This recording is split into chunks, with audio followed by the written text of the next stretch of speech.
So Gede is my Bali Son, and without Gede, my life would be horrible. So when did we meet? 8 years ago, huh? 8 years ago, yeah. And you walked in that door? Yeah. When I learned, the first I work here, I don't know how to say English. Yeah. And then you teach me everything. Yeah. And then I run your clothes and everything because I put the laundry into one thing. And you used the really expensive knives in the garden. Yeah. Yeah. But do you remember before the house looked like this? Remember we had the big gate tree. is over there. The big gate, yeah. Yep. And then this part here was the old ballet. Yeah. And that horrible swimming pool that went inside and out. Yep. Yeah. Yeah, I remember. And you walked in and I went, "Who are you?" And you went, "Dede sent me." I said, "Okay." And you look at me and I go, "But you were so beautiful." He had this beautiful big smile. And he had because I can't do anything more than smile. I can't talk. I just can do what I can, like, if you talk with me and then hey, Gede, do this, do that, do this, do that. Oh, okay, with smile. Oh, so that's what I can do. Anyway, so then we decided to teach you English. Was Adrian living here then? No. Not yet. Not yet. For a few years, and then Adrian lived here. And then Tom came that Yeah, first year. Tom came. Yeah. Tom's my son, and Tom is a few years older than you. Yeah. And you two would sit on the corner there drinking arak, yeah? Yeah. How can you still remember about that? I remember everything, kid. You're my Bali Son. So then we decided we're going to teach you English. Yeah. And we put all the little post-it notes everywhere. And then that's why now I just like can speak little bit English because I'm doing crazy also at Daddy house. Everything, even we call it magic jar for the cooked rice. Yeah. I put that also in English, and then when I knock the door, I put also big sign knock the door, and then behind knock the door is up to the. I put sign excuse me and knock the door. Yeah. I know, I was and it seemed to happen really quickly. Yeah. And then I decided you had to drive the car. Remember when I first taught you how to ride? I don't know because I'm in my village only can like walking with the cow, you know, with the, like horse riding, and then came here and then you teach me and then you just like I don't know how to turn left and turn right. And then just came and then you just gave me, "Hey, Gede, drive." Oh, I'm really scared. But that is the first time. It's really hard, but now thank you so much for about but you picked it up so quickly. I mean, you drive, and you're a better driver than me. God knows how. I mean, I'm the one that slams the car all the time.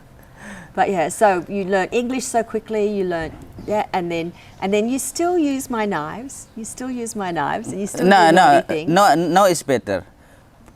It's not but about the knife. You lose the spoons. Where have all the spoons gone? Bloody 12 spoons. Do you eat the spoons? What do you do with the spoons? I swear to God, what do you do with the spoons? But tell us about, I love hearing the stories about the village you came from, not Negara, which is where your grandfather was. Yeah. His grandfather sadly passed away recently. But the village in Lampung. Yeah, my village is in Lampung. It's so dangerous. It's not about like here. It's so safety about everything.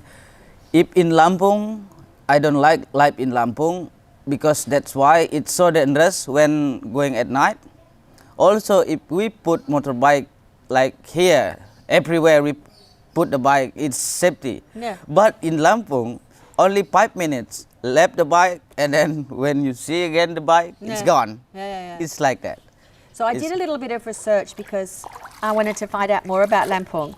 So about 40 or 50 years ago, there was a lot of repatriation that went on in Indonesia, and the Balinese, it was after the earthquake. No, it was after the volcano. So the volcano, and a lot of people were left destitute. So the Indonesian government relocated a lot of Balinese to this little part in Sumatra, which is sort of, you've got Bali here, then you've got Java, So you basically go to Surabaya where Jay lives, and then you go jog to Jakarta, blah, blah, blah, and then you get to the end of that sort of wiggly island, and then just across the straits again is Sumatra, which is where they relocated. And these Balinese basically lived a tribal existence away from everybody else, but there's three different, there's the local Muslims, there's also... Lampung, real Lampung. What do they call them? It's Lampung. Yeah, but the Lampanese or whatever they are. And they're quite tribal, aren't they? They're the tribal ones. Yep.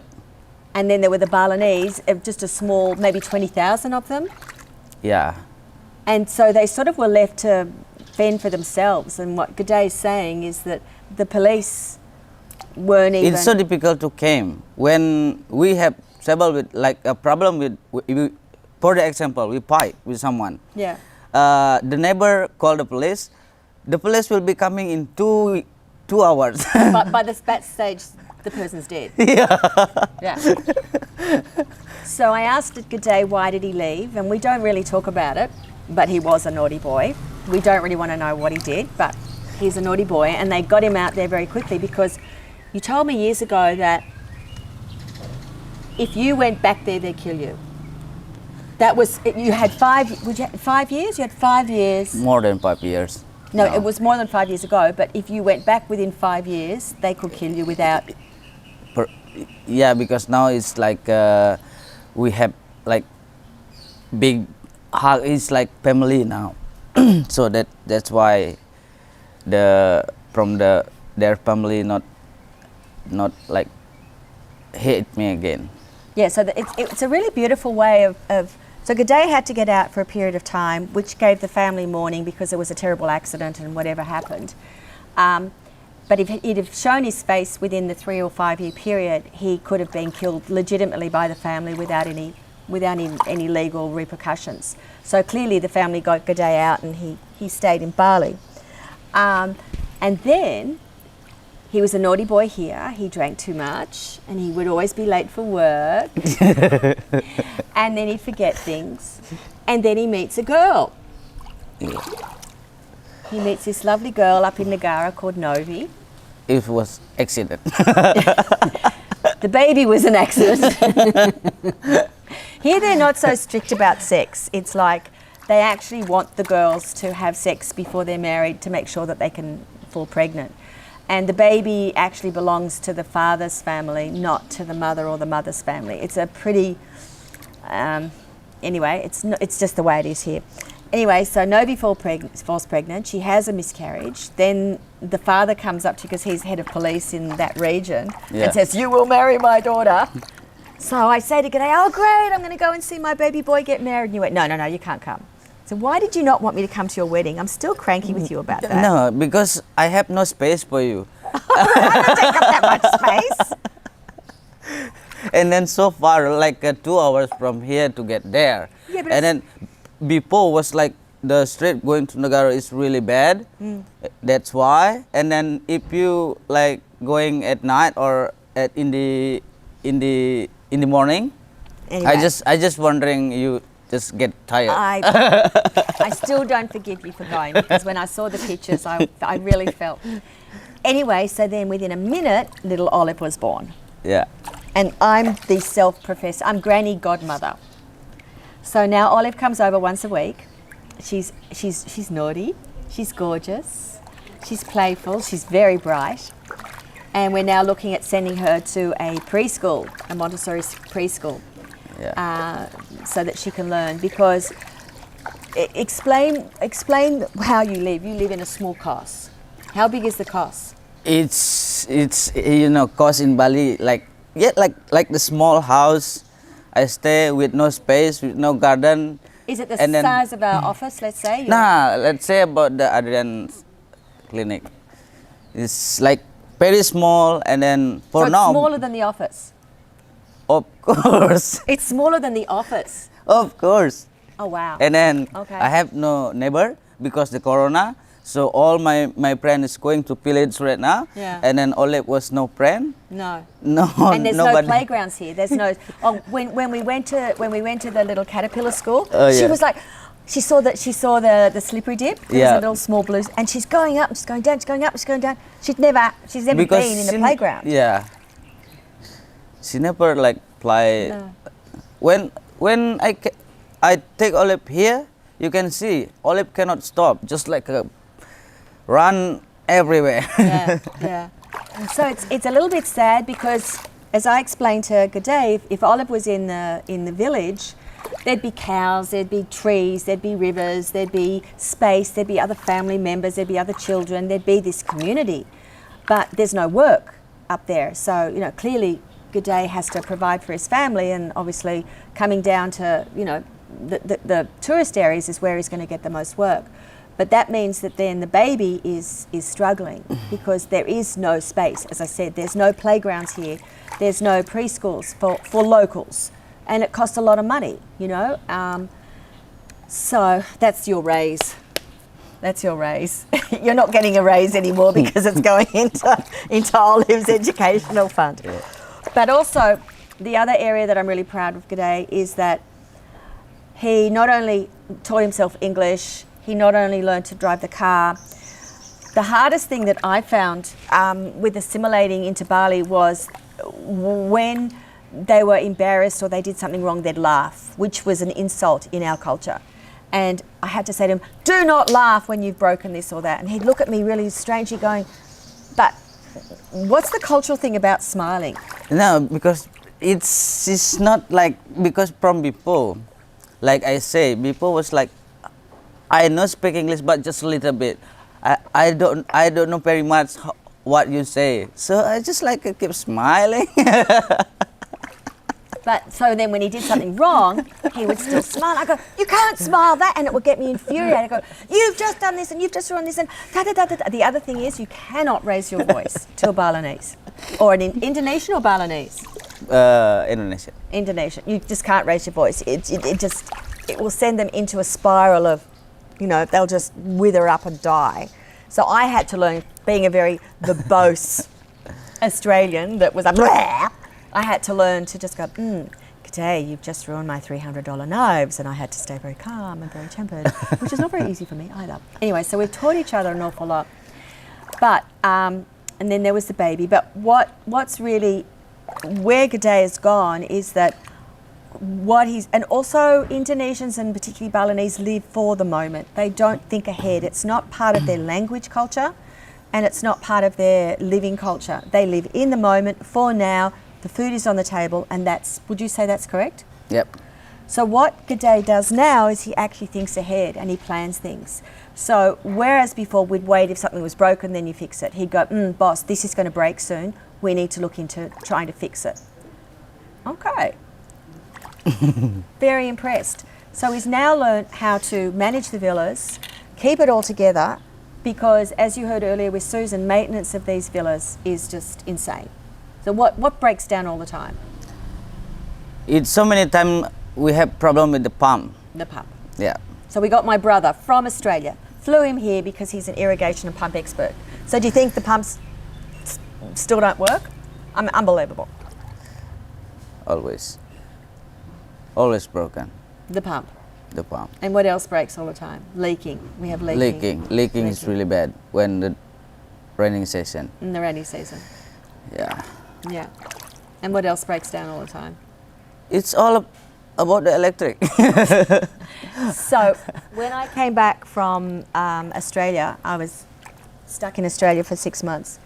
I was really worried because I said, G'day, look, you know, I don't know how long I'm going to be here. As far as I'm concerned, this is my home, but, you know, you just don't know in people's lives. And I don't want you just being a villa manager for the rest of your life. You've got a family to look after and you're too smart. So I said, what do you like? He said, I like electrics. He loves electrics. Whenever there's a spark, he wants to get in there and fiddle with it. And then I said, okay, we're going to train you to be an electrician. So that seemed fine, and he was pretty excited about that, weren't you? Yeah. So why wouldn't you want to get proper certification as an electrician? I was too lazy. I don't believe that. Yeah. I just do like want to practice, like go through, like if someone, if like for the example, if here have something broken, and then we call someone to come in here to fix it, I just want to watch it. You sure you don't If- break everything so that you can fix it?